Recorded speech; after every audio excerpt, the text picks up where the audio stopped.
दोस्तों जनवरी के आखिरी सप्ताह में देखें आड़ू के ऊपर फूल और पत्तियाँ आनी शुरू हो गई हैं। ये मौसम जो हिचकोले खा रहा है ना, कभी गर्मी कभी ठंड। तो जनवरी में गर्मी तो आप एक्सपेक्ट कर ही नहीं सकते ना नॉर्थ इंडिया में, लेकिन इस बार ऐसे ही हो रहा है। बीच बीच में गर्मी आ रही है और भयंकर गर्मी आ रही है, फिर ठंड हो रही है तो ठंड हो रही है, तो पौधे हो गए हैं कन्फ्यूज़। यहाँ पर देखें इस पौधे के ऊपर अच्छे से पत्तियाँ और फूल आ चुके हैं। इसके ऊपर भी शुरू हो चुकी हैं पत्तियाँ निकलनी। और जो सामने पौधा लगा हुआ है आड़ू का एक और, इसके ऊपर भी देखें पत्तियाँ आनी शुरू हो गई हैं।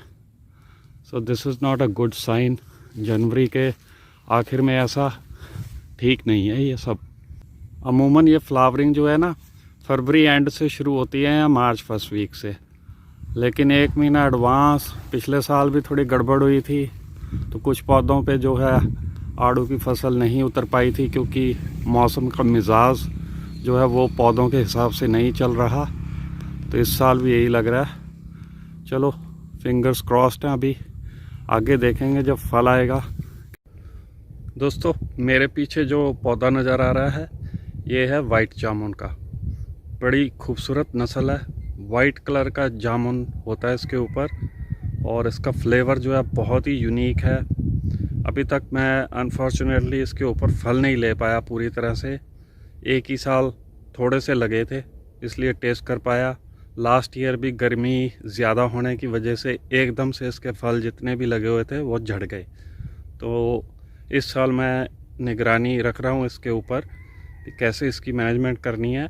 तो अभी आज 30 जनवरी है 2025। इसके ऊपर दिसंबर से ही फ्लावरिंग आनी शुरू हो गई थी। तो अब देखते हैं कि ये फ्लावरिंग जो है इसके ऊपर टिक पाएगी कि नहीं। अभी आज अच्छा सूरज चमक रहा है, थोड़ा सा वार्म होता जा रहा है दिन, तो ये कंफ्यूज कर देता है पौधों को। फलदार पौधे जो है उनकी टाइमिंग ख़राब हो जाती है इस मौसम की गड़बड़ से। तो मैं बहुत ईगरली वेट कर रहा हूँ कि इसके ऊपर पूरी तरह से फल आए और फिर मैं वीडियो बनाकर अपलोड करूं, ताकि आप लोग देख सकें कि वाइट जामुन होता कैसा है एक्चुअल में। लेकिन अनफॉर्चुनेटली मौसम ने सारा प्रोग्राम जो है वो चेंज कर रखा है। जिम्मेवार भी हम हैं इस ख़राब मौसम के लिए। पॉल्यूशन फैला रखा है हर जगह इंडस्ट्री और जीडीपी के नाम पर। आइए फ्लावरिंग देखते हैं इसके ऊपर कैसे दिखती है वाइट जामुन के ऊपर। 4 साल आयु हो चुकी है इस पौधे की। जो पत्ते होते हैं इसके काफ़ी ग्लॉसी लुक में होते हैं, शाइनी और बड़े स्मूथ होते हैं। लग जाता है, दिख जाता है कि जामुन का पौधा है। और ये रही इसकी फ्लावरिंग।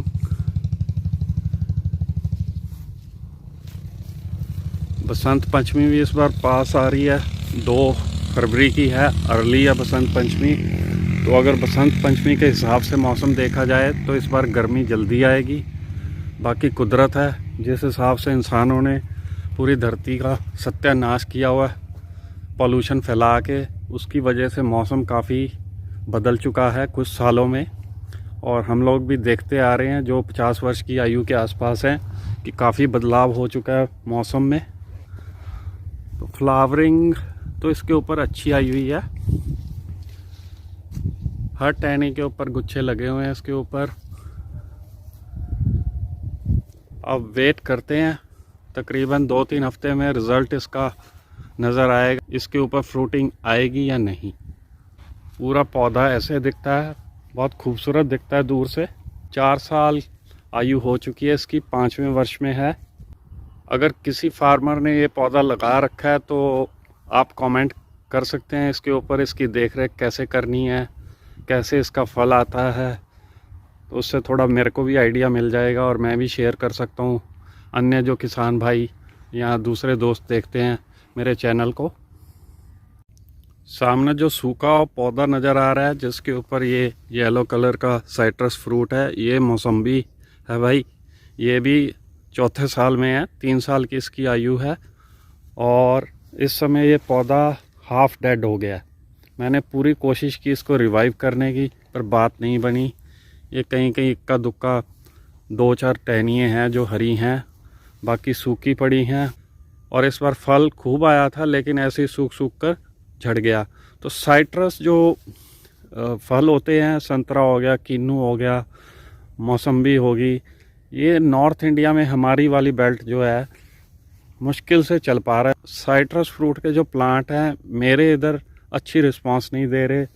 वहाँ आप छोटा आम का पौधा देख रहे हैं, ये मैंने पिछले अगस्त सितंबर में रिप्लेस किया है। यहाँ पर किन्नू होता था, बहुत अच्छा फल आता था, अचानक से सूख गया।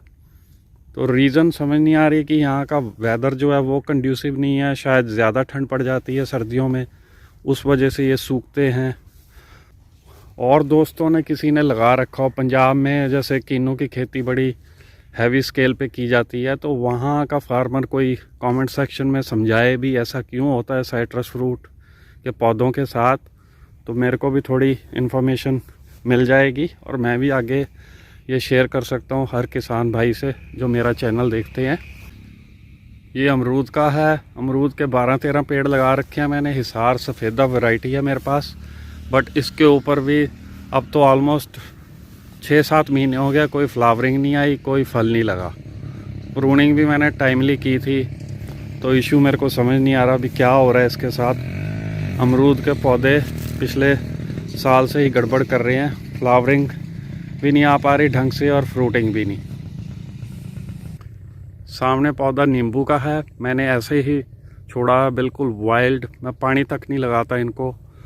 ये पूरी लाइन इस एरिया में मैंने 14 पेड़ लगा रखे थे, जिसमें 7-8 जो है वो सूख गए हैं और बाकी अब 5 पेड़ बचे हैं। तो इन 5 पेड़ों के ऊपर से मैं अभी भी बेच लेता हूँ 50 रुपये किलो के हिसाब से, तो मेरे को रिटर्न तो आ रहा है। साइट्रस का जो तजुर्बा है मेरा, ये खासकर लेमन फार्मिंग का, नींबू की खेती का, ये घाटे का सौदा है। 50 रुपये किलो मेरे को मिल रहा है, मैं डायरेक्ट बेच पाता हूँ तब। अगर इसको मैं मंडी में लेके जाता हूँ तो वहाँ तो 10-15 रुपये किलो लेते हैं, वो भी नखरों से, और जो आपकी तुड़ाई में समय और पैसा बर्बाद होता है, तो ये घाटे का सौदा है।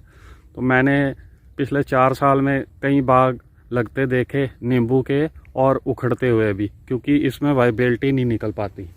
तो सरकारों को सोचना चाहिए कि MSP जो है वो ऐसे फ्रूट्स पे और सब्जियों के ऊपर कंपलसरी करे। MSP के बिना किसान जो है वो सरवाइव नहीं कर पाएगा, खासकर सब्जियां और फ्रूट्स के ऊपर।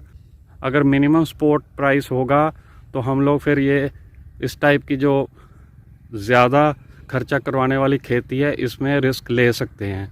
तो इन खेतियों में पैसा काफ़ी चाहिए, बट रिटर्न आता नहीं है। इसी वजह से किसान परेशान होके बाग के बाग उखाड़ रहे हैं। खासकर हरियाणा और पंजाब की बेल्ट में नींबू के जो बाग हैं वो सरवाइव नहीं कर पा रहे, क्योंकि MSP नहीं है। तो मंडियों में एक्सप्लॉयटेशन होता है, रेडी वाले वही 80-100 रुपये किलो बेचते हैं, हमारा बिकता वही 10-15 रुपये। और इस पेड़ पे से नींबू उतारने में ही भाई एक दिन पूरा लग जाएगा। 500 रुपये दिहाड़ी लेता है एक मजदूर हमारे इलाके में। अगर 20 किलो नींबू उतरता है और 15 रुपये बिका, तो वो 300 रुपये का बिका। फिर यहाँ से हमने लेके भी जाना, ट्रांसपोर्टेशन चार्जेस अलग से हैं, तो हम तो स्ट्रेट घाटे में हैं, तगड़े नुकसान में हैं। तो इसीलिए मैंने भी इसको encourage नहीं किया नींबू की खेती को। तो सभी किसान भाइयों के सवाल भी आते हैं, तो ये खेती बिल्कुल बेकार और घाटे देने वाली खेती है। ये लाइन में मैंने 4 पेड़ लगा रखे हैं बब्बू कोशे के, और इस समय पतझड़ हो रखी है इनके ऊपर। मार्च फर्स्ट वीक में इसमें नई कोंपलें खिलेंगी, नई पत्तियां आएंगी और साथ ही फ्लावरिंग भी शुरू हो जाती है। तो पिछले साल बहुत अच्छा फल था इसके ऊपर, थोड़ी मैनेजमेंट में मेरी तरफ से कमी आ गई थी। तो इस बार मैं सही देख रेख करूँगा और भी ज़्यादा फल इसका जो है उतार पाऊँगा। अगस्त सितंबर में जाकर इसका फल पकता है और बहुत ही मीठा और जूसी होता है बब्बू गोशा, और ये गर्म मौसम में हो जाता है। इसकी खेती जो करनी है तो बिल्कुल करें। इधर वेस्टर्न यूपी और हरियाणा पंजाब के किसान मज़े से लगा सकते हैं बब्बू गोशा और अच्छे दाम पर बेच सकते हैं। इसके ऊपर भी MSP नहीं है हरियाणा पंजाब वगैरह में, तो रिस्की है, लेकिन अगर डायरेक्ट बेचेंगे तो मुनाफा कमा सकते हैं। सामने पौधा जो लगा हुआ है ये लीची का है, ये भी 4 वर्ष का हो चुका है। ये मैंने देसी आम लगा रखा है टपके वाला, तो इसके ऊपर अभी तक कोई फ्लावरिंग या फ्रूटिंग नहीं हुई है। होप इस साल आ जाए कुछ। लुकाट के लगा रखे हैं 2 पौधे, पिछले साल ही लगाए हैं। ये भी सामने लीची का है। तो देखते हैं इस साल लीची फल कितना कर देती है। लास्ट ईयर तो मौसम की गड़बड़ से फल जो है वो ख़राब हो गया था, पहले ही झड़ गया था पकने से। हल्की फुल्की फ्लावरिंग और फ्रूटिंग आई थी, बट बात नहीं बनी मौसम की गड़बड़ होने से। तो मौसम काफ़ी तगड़ा रोल प्ले करता है खेती में। लेट्स सी कि मौसम इस साल क्या रंग दिखाता है फलदार पौधों के ऊपर। दोस्तों, मैं हूँ बिली सिंह। प्लीज़ मेरा चैनल ज़रूर सब्सक्राइब करें।